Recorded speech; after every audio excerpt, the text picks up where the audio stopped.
Welcome to Mash the Gas Podcast. Mash the Gas Podcast. Your weekly breakdown of every NASCAR Cup Series race.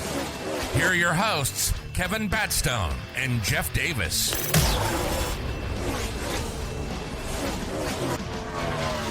Welcome back, race fans, to another episode of your favorite NASCAR podcast. That is Mash the Gas Podcast.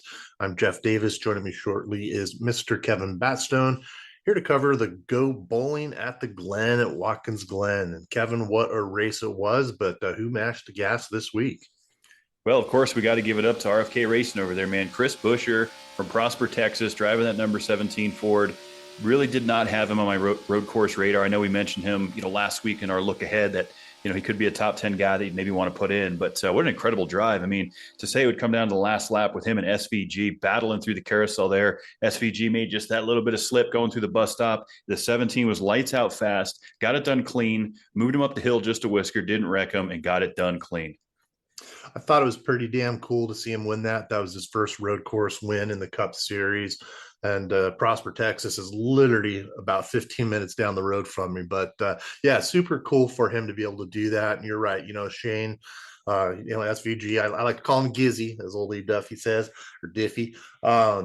But he overshot the bus stop just a little bit, which gave the 17 car of Chris Buescher just enough room to kind of get in there a little bit. And I don't think he raced him dirty at all, Kevin. What do you think? Well, I mean, road course racing, I talked about last week how, Brad Keselowski and Marcus Ambrose had one of my favorite finishes there. And this almost turned into that. And it was funny because you heard, Lee Diffie saying that Ambrose was kind of a coach and a mentor to Chris Buescher. And right as he was saying that, there goes the 17 to the inside of the 16 of Van Gisbergen. Just an uncharacteristic mistake. I think, SVG just got excited there, was trying to put enough distance between him and Buescher just backed up a bit, waited for him to make a mistake, and he pounced. So, I know SVG would want that one back. He also had a rough day in the Xfinity race, but man, he got it done. I just did not have Chris Buescher as a guy, especially on that late race restart, that was going to be able to get around the 16 and bring it home for the win. But I mean, I think again, SVG just used up his stuff. You saw him coming through turn 6 and 7 there, completely slideways. He just used up everything he had. Slideways. I like the way you put that. Yeah, he did, man. He really did.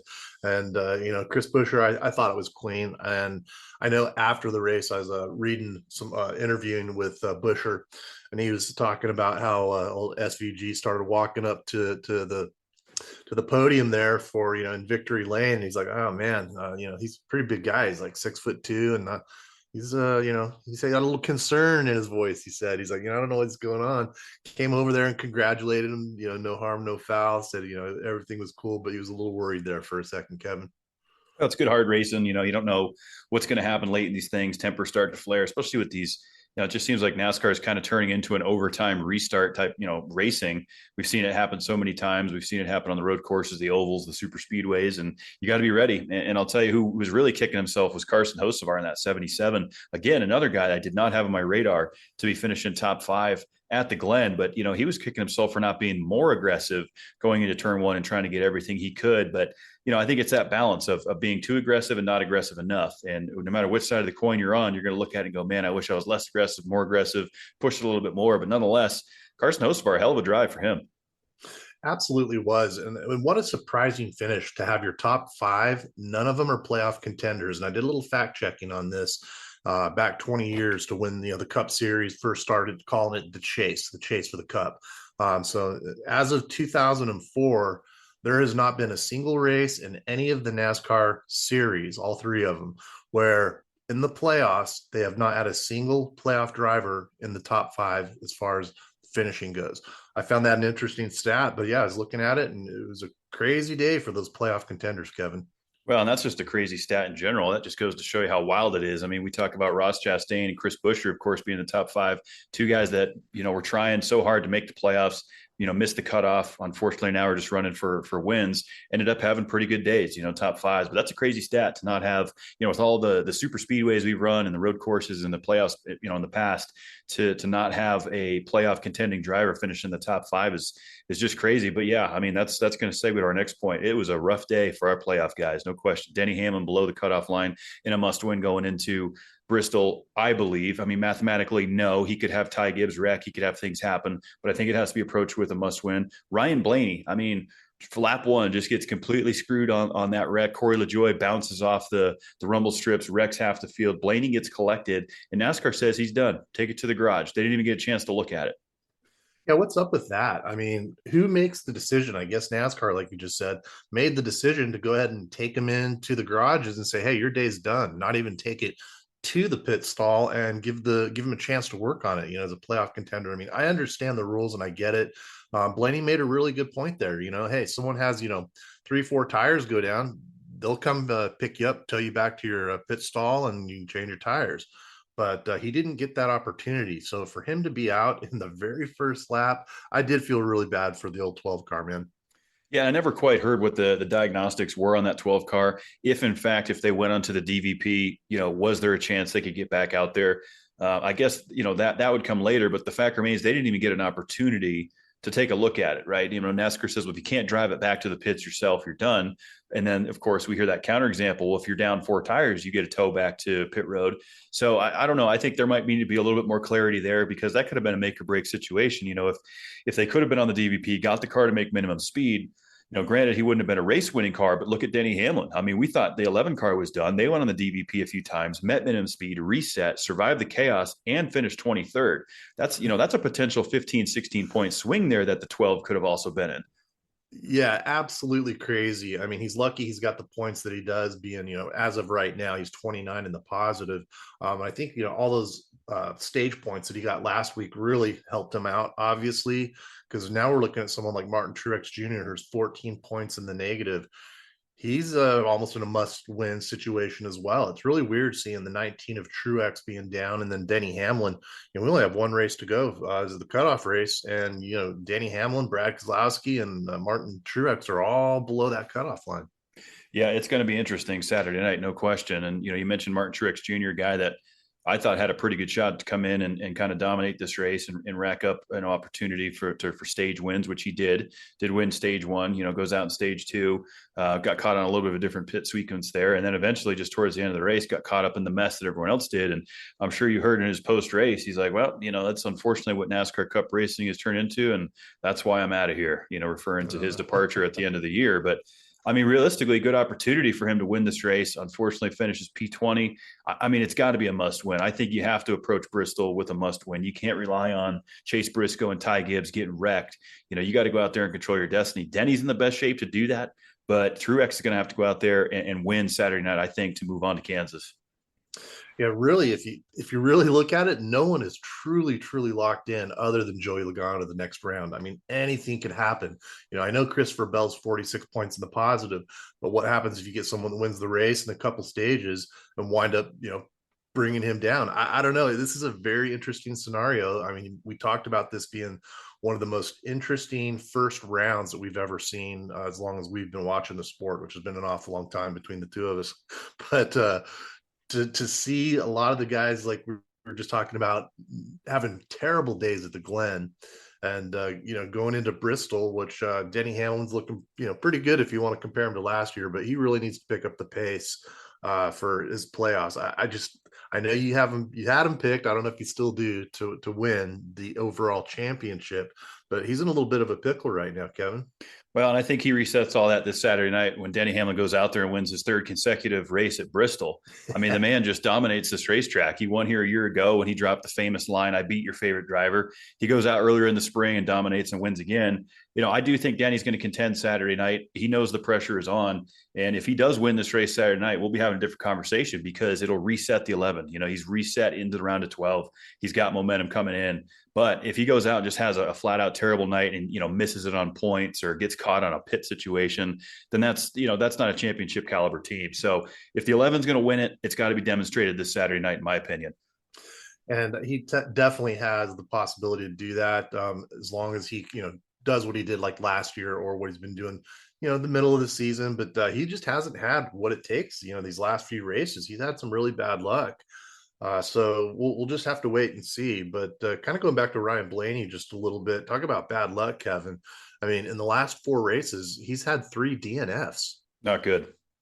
Yeah, not good for the 12. We talked about Penske's momentum coming out of Atlanta, which they had a lot of. We saw what Blaney was able to do, and the team basically took a wrecked race car and finished 3rd. at Atlanta, and then you come to the Glen and chaos unfolds as we said it would. When we were going through our hypotheticals, you get caught in a big one at Atlanta, you get messed up at the Glen. Now you're in a must win at Bristol. And that's basically where we're at for some of these guys. Now, Ryan Blaney's 29 points to the good, sitting 8th. I mean, I have him safely moving on to the round of 12, unless for some reason he has another lap 1 situation and these guys can't get the car out on the track. But, these guys need momentum. You see coming in, you guys like Kyle Larson, even, after getting completely destroyed, at Atlanta, not having the best day at the Glen, that momentum is starting to get killed a little bit. And Bristol Saturday night, this is an unforgiving racetrack, man. This is not going to be an easy win for any of these guys. A lot of people are hungry out there. Ty Gibbs still looking for that first win. Chase Briscoe barely hanging on. It's going to be interesting. It really is, Kevin. This is going to be a fun race to watch. I can't wait for it. And, short tracks, you're always trading paint. And I was kind of thinking about that this weekend while watching, this road course up at Watkins Glen. I'm going, man, there is a lot of paint getting traded out here right now. I mean, hands down, I think the scariest moment was when, Joey Logano kind of cut the 6 off a little bit, who got into the 24, and then the 24's wheel literally winds up in his window, like in the damn window. I mean, how scary would that be for the 6 car, Brad Keselowski, and you're sitting there staring literally at a tire that's spinning probably about 6 inches from your head? Just one of those crazy incidents. Watkins Glen has always seemed to set up. There's just so many different angles and elevation changes that create these opportunities for cars to flip, to get up in the air, to wind up. And when they go up through those S's up that elevation change, they're racing through their 140 miles an hour, grabbing gears. You can't see what's coming up over the hill ahead. You're listening to your spotter. It's just absolute chaos. And so much can happen so quick. And I think that's what we saw there multiple times, not only on lap 1, but then towards the end of the race, it just seemed like nobody wanted to lift and everyone was just throttling through there, trying to get everything they could. I guess that's hard racing. That's the result of a narrow, kind of road course situation. NASCAR and Watkins Glen have done a great job putting safer barriers around most parts of this racetrack. But yeah, that could have been a lot worse, Jeff. Yeah. And I'll tell you the thing about Watkins Glen, and you kind of touched on it there, is there's so many unknowns, so many variables. Definitely a different track to run. And Kyle Larson, I think he had a hard time when he got that penalty going through. I can't remember who was parked right behind him, but he slid through his pit box, and he had a hard time seeing because he was on the left hand side. It's really weird seeing these drivers come down pit road and actually run in the opposite direction that we normally run in, which led me to my other question, Kevin. I was kind of thinking about it. I'm like, wonder how hard it is for these teams that are putting these cars together to switch over that whole contraption of the gas where you're switching it over to the other side, switching over a quarter panel, and where you're through the nozzle and down into the tank, how hard it is to switch those things around when you're coming out here to Watkins Glen, Kevin. Safe to say we saw a lot of pit stops in the 10s, even 11-second bracket, just because it's not what we're used to doing every day. So, I guess the one advantage to a racetrack like this is you're really not going to lose a lap unless you're in a DVP situation. Under caution, it takes almost 3.5-4 minutes to get around the track. Gives these guys, an opportunity to work on the car and not lose that lap, which we saw became pretty crucial for some of these drivers later in this race, which ended up, kind of contending for top 20 situations. I mean, look, Denny Hamlin, 23rd, after his wreck on lap 1 and after the chaos that he got involved in with about 15 to go, I tell you, you're nuts. I mean, the fact that those guys were able to even drive it off of the DVP was amazing. Yeah, for him to be able to get 2 free passes on that was pretty good for him. He's really lucky he got that. Even though his day was not that great of a day, and I know right now he's kind of pointing fingers towards NASCAR a little bit versus, his own performance. So it'll be interesting to see, like I said, next week, if he does what he did last year, hey, he can take it down. I still love it how he called out, I beat your favorite driver out there at Bristol a couple of years ago. That line's going to stick with us for a long time, Kevin. Yeah, it certainly is. I mean, that's kind of when I think the fans fully turned on Denny Hamlin, when he became kind of the heel of the sport, was when he was referring to Chase Elliott, of course, and in that rivalry. But speaking of Chase and just Hendrick Motorsports in general, I mean, that just really wasn't the day that I thought we'd see at the Glen. After crunching our numbers last week, we saw Hendrick dominance at the Glen typically, obviously rolling off the grid. I thought Alex Bowman, a guy that we saw win the Chicago Street Course earlier this year that, had a pretty good shot. I considered putting him in my lineup at one point, being that he qualified P4, but just really wasn't a great day for Hendrick. We touched on on Kyle Larson's pit road issue. We talked about the 24 getting up into the window net of the 6. But just in general, I mean, Chase Elliott, really nothing to speak about, coming home P19, and his teammate Alex Bowman P18. So not the race that HMS was looking for here in the second race at the round of 16. No, it really wasn't. And, to see Larson get that penalty and still be able to come back and get P12, not too shabby for everything that's being considered with this course. It's a tough one. But Hendrick did not have the normal day, being, they've had the last 5 in a row, I think, at Watkins Glen. So to see not a single one of them finish in the top 10 was quite surprising, Kevin. Yeah, it was. I think just in general, these first 2 races of playoffs have been like we haven't seen before. A lot of drivers in their post race talked about it. They said this is it's kind of an odd stretch. It doesn't really feel like Atlanta and then a Watkins Glen should kick off the playoffs, but that's the rule book. And going forward next year, I think that's why we've talked about some of the changes that are being made. New Hampshire being put into this weekend. We talked about the playoffs starting in Darlington, just different things next year, which I think are good. I think it's good to switch up the round of 16 a little bit, Jeff. I mean, we see kind of the round of 8 and obviously Phoenix being solidified, but I think it's good to mix it up a bit. That way, the round of 16 isn't going to be a super speedway and a road course every single year, because this is creating for some storylines that I just don't think anybody had predicted. Absolutely. Yeah, they definitely need to change this up. I am pretty glad to see it going back to Phoenix for another year. I have a feeling the following season we'll probably see it back in Florida or maybe a Vegas or something like that. So they'll probably start switching up that final race a little bit. But I am glad to see it going back to Phoenix next year, Kevin. Yeah, I think it's good. I mean, Phoenix has been proved to be a good championship city and racetrack. I mean, great sellout there every year.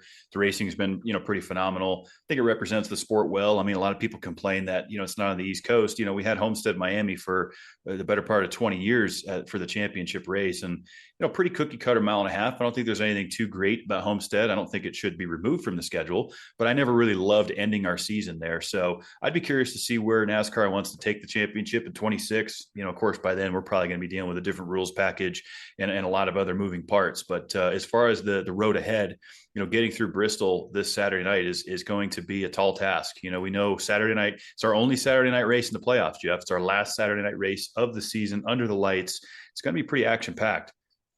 I can't wait to see it. I always love racing under the lights, and especially somewhere like Bristol. It's just going to be a really fun race. But just to talk a little bit about Watkins Glen, I was pulling up some of the past stuff at Watkins Glen, and I remember, I was looking some different facts up, and I ran across a video clip of Jimmy Johnson giving Chase Elliott a push in 2018 when he had won that race and ran out of gas doing his victory lap, and old JJ came around and gave him a push to victory lane. I thought that was pretty funny, Kevin. I do remember that. Yeah, that's a good throwback there. I think that was one of Chase's first road course wins in the Cup Series, of course, taken after his old man Bill. And again, I just think, Chase Elliott, he hasn't really been on our road course radar since going to this next gen car. So, I don't know if that's a Chase Elliott thing, if that's just a next gen car thing. But speaking of guys that hadn't got behind the wheel of a next gen, let's talk about Juan Pablo Montoya in that 50 car of Toyota. Just not a great weekend, Jeff. I mean, not that we really had him circled too high, but you never know with these road course ringers. I mean, SVG, AJ Allmendinger, I think would have been more in this conversation had that transmission not expired. But I think Juan Pablo Montoya realized pretty quick, Jeff, that he bit off a little bit more than he could chew. I think so as well, Kevin. I mean, with where he is and not jumping in a Cup car for almost exactly 10 years was the last time he's raced the NASCAR, Cup level, and having this next gen car, it just wasn't a good fit for him.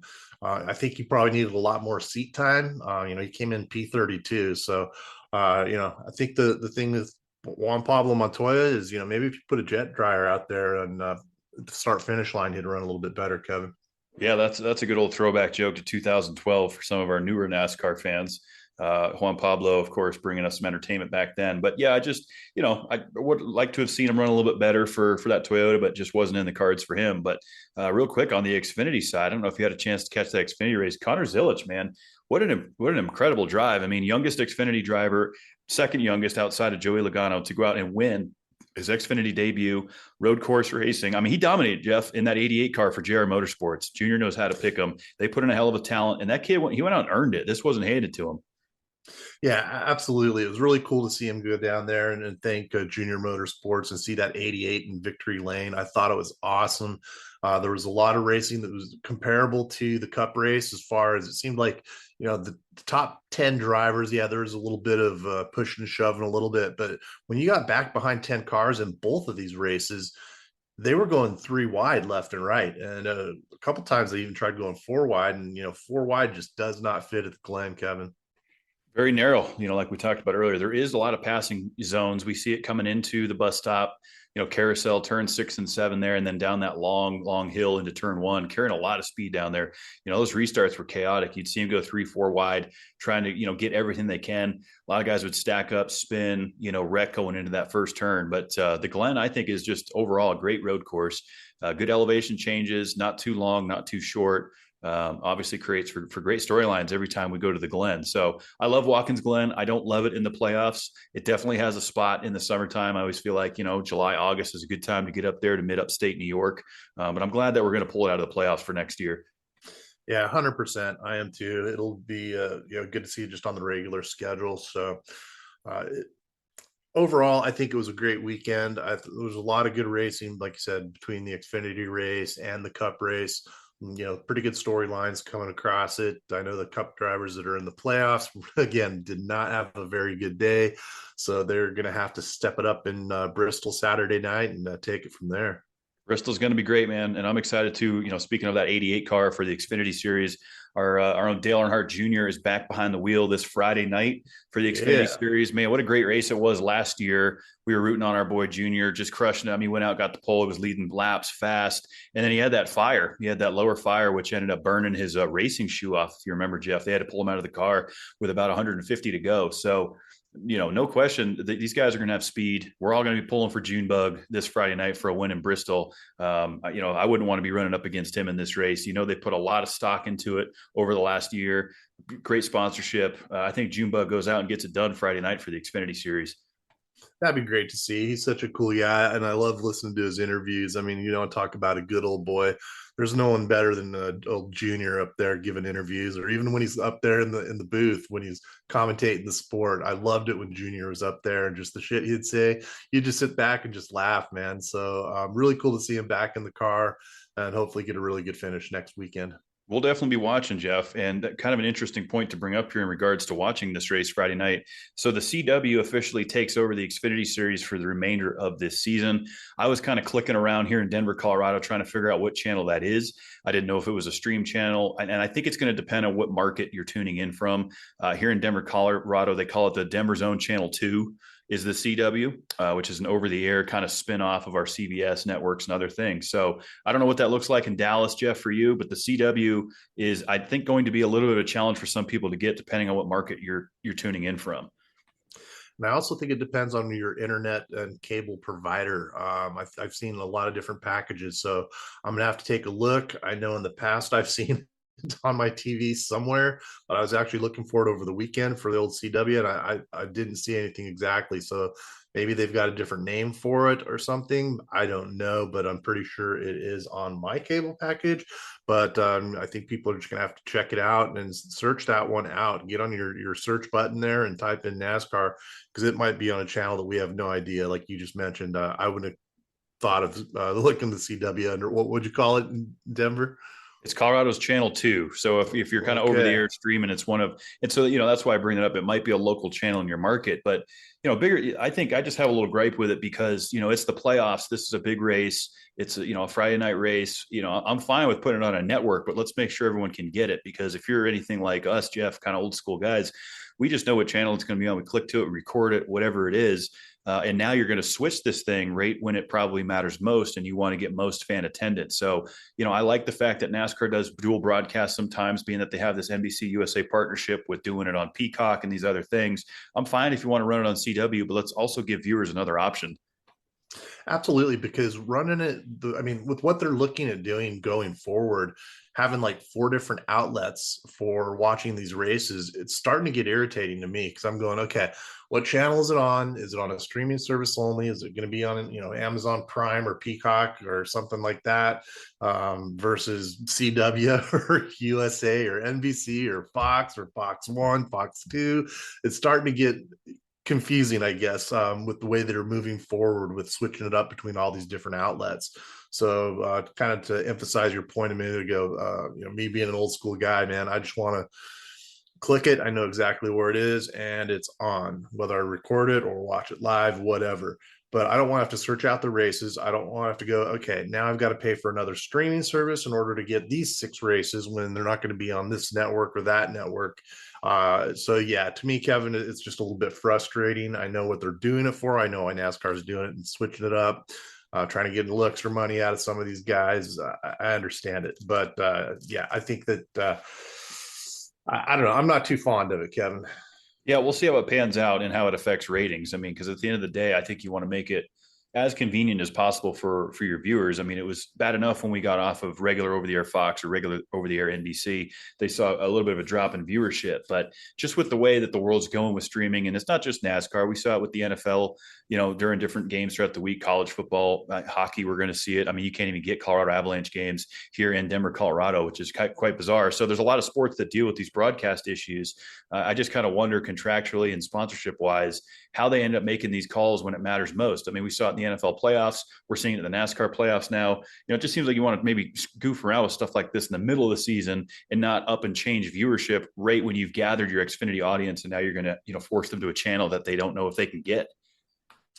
Yeah, I'd agree with you on that. My point on it, though, like when you compare it with other sports, so you look at something like the NFL or like hockey, and I know you have to have the altitude channel in order to watch it out there. But you're talking about how many different teams that are playing one-on-one, where with NASCAR, it's just one race per day or whatever you want between the Cup Series, the Xfinity, and the truck race. So it's not like we've got 40 different teams that are all playing on different channels. Whereas with NASCAR, it's just one. You got one race. That's it for the Cup Series. You got one race for the Xfinity. So I guess that's where my gripe on it is, Kevin. It's just I don't want to have 5 different channels in order to watch a Cup race or an Xfinity race from the beginning of the season to the end of the season. Yeah, no, and you're absolutely right. Unfortunately, that's kind of where we're at. But I mean, as far as the Cup side goes, we're going to be on USA at least for the next 2 weeks. Jeff, looks like Bristol and Kansas, and then we're back to regular NBC for Talladega, the Charlotte Roval, Las Vegas, Homestead, Martinsville, and Phoenix. So 2 more races on USA, and then regular over-the-air NBC for Cup for the rest of the season. So for the Cup viewers, that's some good news there. Absolutely. Yeah. I'm looking forward to the remaining races. I mean, we've got a lot of good stuff coming up. Bristol's going to be an absolute blast to watch under the lights Saturday night. So after that, we'll just take it from there. That's right. So here we go, Bristol. So we go back, a year ago to the Bass Pro Shops night race, of course, just about as a year ago tonight, Jeff, September 16th, 2023. Denny Hamlin goes out and leads 142 laps, wins this race, holds off Kyle Larson, who led 20 laps. Christopher Bell, ran an incredible race a year ago, led 187 laps and came up a little bit short to his teammate there. So, I think Chris Buescher, P4, Ty Gibbs, P5, Michael McDowell, Chase Elliott. This is going back a year ago to this night race. So there's some guys definitely to keep circled. We go back to the spring race back earlier this year, Jeff, March 17th. Denny Hamlin, again, 163 laps led and a victory. Martin Truex Jr., who's in a must-win situation as well. 54 laps led, followed by BK, Alex Bowman, and Kyle Larson. So, if you go off last 2 years, what stands out to me here is Hendrick Motorsports, Joe Gibbs Racing, and then RFK. Absolutely. And Martin Truex, he better not hope he did finish like he did last year in the fall race, like I said, a year ago today on September 16th, because he finished P19 for the number 19, and he needs to step that up if he's going to stay in the playoffs, Kevin. Yeah, he really does. If he can run like he did in the spring, go up there and lead laps, get some more stage wins, hope that maybe somebody has some bad luck behind you. Really this approach is not about that though. If you're Denny Hamlin, if you're Martin Truex Jr., you got to go out there and you got to go win Bristol. That's the focus. I don't think there's points racing for those guys below the cutoff line. Now, if you're a guy like, William Byron or Chase Briscoe, Ty Gibbs, there might be some points racing for those guys, but when you're only 6 points to the good, you throw in an automatic winner above you, all of a sudden you're knocked below that line. So a lot of pressure for these guys. Some guys will handle it well. Bristol, we know, can create a lot of tire issues, Jeff. We saw that certainly many times. We've talked about the tires. We reflect back to Bristol and who can manage those tires. I expect a lot of the same this Saturday night. Yeah, I was kind of wondering about that with the Glen this weekend, as far as bringing that softer tire out there and see the fall off that we did. And I know that was one of the gripes that the number 6 car, or not the 6 car, the 8 car of Kyle Busch. He was really complaining about the track not being clean. He was pretty pissed off about the whole thing. So, we'll have to see like you said, who can manage their tires. It's going to be one of those races. This is a very coarse track, and you're just going to have to, have some really good pit strategy, which is always hard to do at somewhere like this, because you never know what's going to happen with the cars ahead of you and getting caught up from being back in the pack, like we saw so many guys do this last weekend. Yeah, you bring up a good point. I mean, there's no question tire management is going to be probably top of the list here for Bristol. 500 laps around a very difficult racetrack. Fuel isn't going to be as much of an issue unless we see a really, really long green flag run towards the end. I just don't predict that for Bristol. But you bring up a good point with Watkins Glen. I think the AMS safety team could have done a better job blowing those marbles off the racetrack. We saw it in the Xfinity race as well. You get those things on your tires when they're hot going into that turn. It's like driving on ice. And so I think if anything we can take from the Glen, it would be that, the track conditions could have been a little bit tighter, maybe something to take away going forward. You're trying to turn these guys loose at 140 miles an hour and put them into a dangerous situation. You wonder why chaos unfolded. So, Bristol, we do see a lot of marbles, kind of up towards the walls coming off turns 2, turns 4, a lot of tire wear through there. So, that kind of narrows that groove down. We see that the top lane come in on the restarts, and I feel like that middle lane really comes in on those long green flag runs, and who can manage their tires is going to win this race Saturday night. That's what it's going to come down to, Kevin. Can't wait to watch. Yeah, it should be good, man. Looking forward to it. So 4 drivers are done after Saturday night. Who's it going to be? I still have to stand behind Denny. He's going to win this race Saturday night.